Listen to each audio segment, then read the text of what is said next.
Jean, chapitre 8. Jésus se rendit au mont des Oliviers. Mais dès le matin il revint dans le temple et tout le peuple s'approcha de lui. Il s'assit et se mit à les enseigner. Alors les spécialistes de la loi et les pharisiens amenèrent une femme surprise en train de commettre un adultère. Ils la placèrent au milieu de la foule et dirent à Jésus, « Maître, cette femme a été surprise en flagrant délit d'adultère. Moïse, dans la loi, nous a ordonné de lapider de telles femmes. Et toi, que dis-tu » Il disait cela pour lui tendre un piège, afin de pouvoir l'accuser. Mais Jésus se baissa et se mit à écrire avec le doigt sur le sol. Comme il continuait à l'interroger, il se redressa et leur dit, « Que celui d'entre vous qui est sans péché jette le premier la pierre contre elle. » Puis il se baissa de nouveau et se remit à écrire sur le sol. Quand ils entendirent cela, accusés par leur conscience, ils se retirèrent un à un, à commencer par les plus âgés et jusqu'au dernier. Jésus resta seul avec la femme qui était là au milieu. Alors il se redressa et, ne voyant plus qu'elle, il lui dit, « Femme, où sont ceux qui t'accusaient? Personne ne t'a donc condamné ?» Elle répondit, « Personne, Seigneur. » Jésus lui dit, « Moi non plus, je ne te condamne pas. Vas-y et désormais ne pêche plus. » Jésus leur parla de nouveau. Il dit, « Je suis la lumière du monde. Celui qui me suit ne marchera pas dans les ténèbres, mais il aura au contraire la lumière de la vie. » Là-dessus, les pharisiens lui dirent, « Tu te rends témoignage à toi-même. Ton témoignage n'est pas vrai. » Jésus leur répondit, « Même si je me rends témoignage à moi-même, mon témoignage est vrai, car je sais d'où je suis venu et où je vais. Quant à vous, vous ne savez pas d'où je viens ni où je vais. Vous, vous jugez de façon humaine. Moi, je ne juge personne.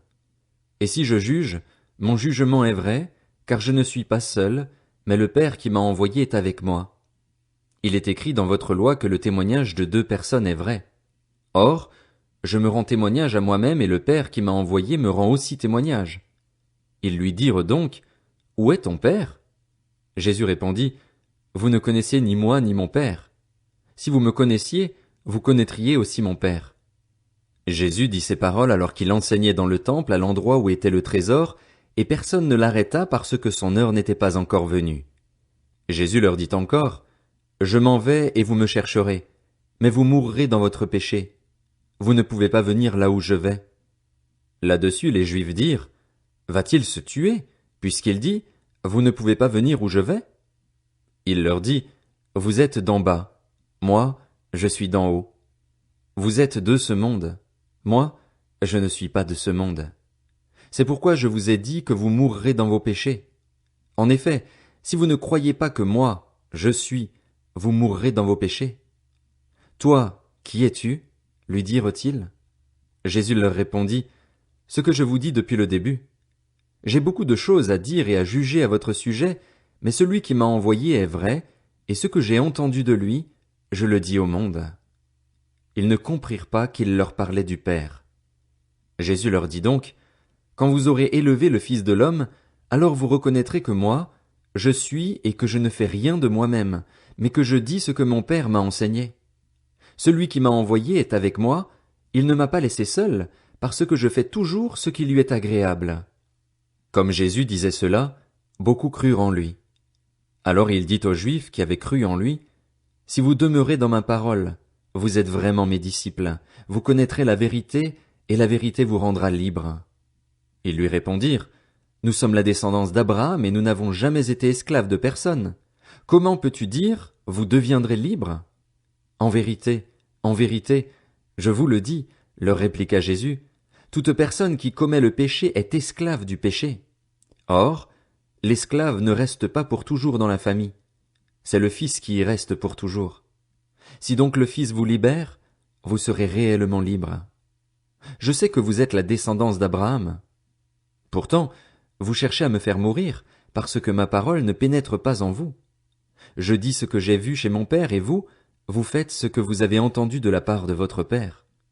Ils lui répondirent, « Notre Père, c'est Abraham. » Jésus leur dit, « Si vous étiez les enfants d'Abraham, vous agiriez comme lui. Mais en réalité, vous cherchez à me faire mourir, moi qui, en tant qu'être humain, vous ai dit la vérité que j'ai entendue de Dieu. Cela, Abraham ne l'a pas fait. Vous, vous agissez comme votre père. » Ils lui dirent, « Nous ne sommes pas des enfants illégitimes. Nous avons un seul père, Dieu. » Jésus leur dit, « Si Dieu était votre père, vous m'aimeriez, car c'est de Dieu que je suis sorti et c'est de sa part que je viens. Je ne suis pas venu de moi-même, mais c'est au contraire lui qui m'a envoyé. Pourquoi ne comprenez-vous pas mon langage? Parce que vous ne pouvez pas écouter ma parole. Vous avez pour père le diable et vous voulez accomplir les désirs de votre père. Il a été meurtrier dès le commencement et il ne s'est pas tenu dans la vérité parce qu'il n'y a pas de vérité en lui. Lorsqu'il profère le mensonge, il parle de son propre fond, car il est menteur et le père du mensonge. Mais moi, parce que je dis la vérité, vous ne me croyez pas. Qui de vous me convaincra de péché? Si je dis la vérité, pourquoi ne me croyez-vous pas? Celui qui est de Dieu écoute les paroles de Dieu. Vous n'écoutez pas parce que vous n'êtes pas de Dieu. Les Juifs lui répondirent, « N'avons-nous pas raison de dire que tu es un Samaritain et que tu as un démon? » Jésus répliqua, « Je n'ai pas de démon. Au contraire, j'honore mon Père et vous me déshonorez. Je ne cherche pas ma gloire. Il y en a qui la cherchent et qui jugent. En vérité, je vous le dis, si quelqu'un garde ma parole, il ne mourra jamais. » Maintenant, lui dirent les Juifs, « Nous savons que tu as un démon. Abraham est mort, les prophètes aussi, et toi, tu dis, si quelqu'un garde ma parole, il ne mourra jamais. Serais-tu plus grand que notre père Abraham, qui est mort? Les prophètes aussi sont morts. Pour qui te prends-tu donc? » Jésus répondit, « Si je me rends gloire à moi-même, ma gloire ne vaut rien. Cependant, c'est mon Père qui me rend gloire, lui que vous présentez comme votre Dieu alors que vous ne le connaissez pas. Moi, je le connais. Et si je disais que je ne le connais pas, je serais comme vous, un menteur. Mais je le connais et je garde sa parole. Votre ancêtre Abraham a été rempli de joie à la pensée de voir mon jour. Il l'a vu et il s'est réjoui. » Les Juifs lui dirent, « Tu n'as pas encore 50 ans et tu as vu Abraham? » Jésus leur dit, « En vérité, je vous le dis, avant qu'Abraham soit né, je suis. » Là-dessus, ils prirent des pierres pour les jeter contre lui, mais Jésus se cacha et sortit du temple en passant au milieu d'eux. C'est ainsi qu'il s'en alla.